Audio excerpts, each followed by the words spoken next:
জয় মা তারা। আমি আচার্য সোমনাথ শাস্ত্রী। সামনেই শিবরাত্রি।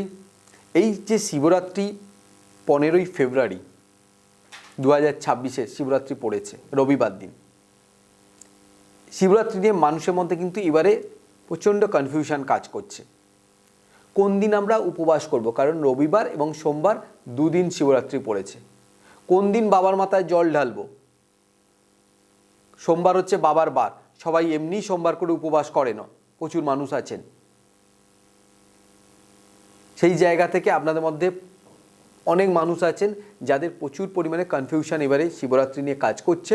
তো সেই সমস্ত উত্তরগুলো আপনাদের সামনে আমি দেব, এবং তার সাথে শিবরাত্রি চতুর্দশী যে তিথি কখন থেকে শুরু হয়েছে, কখন গিয়ে শেষ হচ্ছে, এবং কি ধরনের আপনারা খাবার খেলে আপনাদের জন্য ভালো হবে, সেই সমস্ত বিস্তারিত আমি কিন্তু আলোচনা করব। আমার এই যে ভিডিওটা এখনও পর্যন্ত যারা আমার চ্যানেলকে সাবস্ক্রাইব করেছেন সবাইকে ধন্যবাদ। যারা করেননি প্লিজ আমার চ্যানেলটিকে আপনারা সাবস্ক্রাইব করে নেবেন এবং অবশ্যই আমার পাশে থাকবেন। এবারে আস্তে আস্তে আমরা বিস্তারিত যাব। 2026 সালের শিবরাত্রি, প্রথমত আপনাদের একটা কথা বলে রাখি, এই যে শিবরাত্রি, এই শিবরাত্রিতে কিন্তু একটা বিরল যোগ তৈরি হয়েছে, এবং এই শিবরাত্রিতে যদি আপনারা অবশ্যই মন দিয়ে যদি শিবরাত্রি ব্রত পালন করেন, আপনাদের কিন্তু অনেক বাধা দূর হবে এই শিবরাত্রির মাধ্যমে। এইবারে 15ই ফেব্রুয়ারি রবিবার দিন বিকেল 5টা 4 মিনিটে চতুর্দশী তিথি শুরু হচ্ছে, আর 16ই ফেব্রুয়ারি রাত্রি 1টা 1 মিনিটে গিয়ে কিন্তু চতুর্দশী যে তিথি সেই তিথি শেষ হচ্ছে। তাহলে রবিবার পড়লো, সোমবার পড়লো।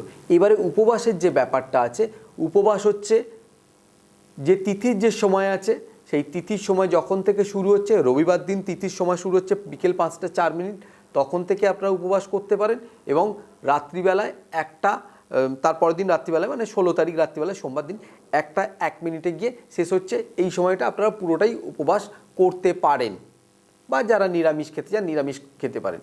এরপরে কিন্তু আরেকটা যে আমাদের শাস্ত্র অনুযায়ী আরেকটা যেটা আছে, উপবাসের আগের যে দিনটা, সেই যে দিনটাকে কিন্তু আমরা খুব গুরুত্ব দিই। সেই দিনটাকে আমরা সংযমের দিন বলি।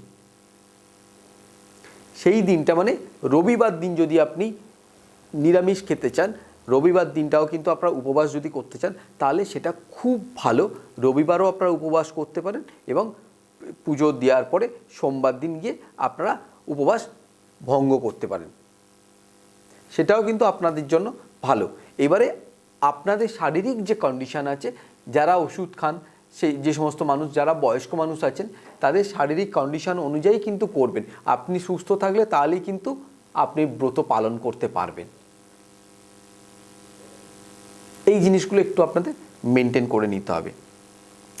তো একটু যদি মেনটেন করেন, এরপরে আরেকটা যেটা আমি বলেছিলাম সেটা হচ্ছে বিরল যোগ কি আছে।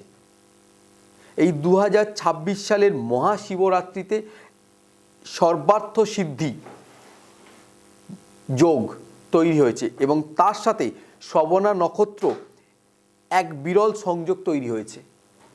এই যে বিরল সংযোগ, আমাদের জ্যোতিষশাস্ত্র অনুযায়ী এটাকে আমরা প্রচণ্ড শুভ যোগ বলছি।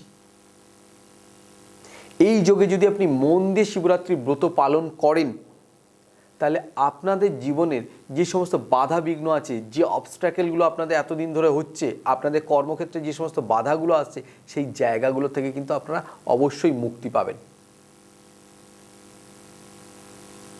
সবাইকে শিবরাত্রির শুভেচ্ছা।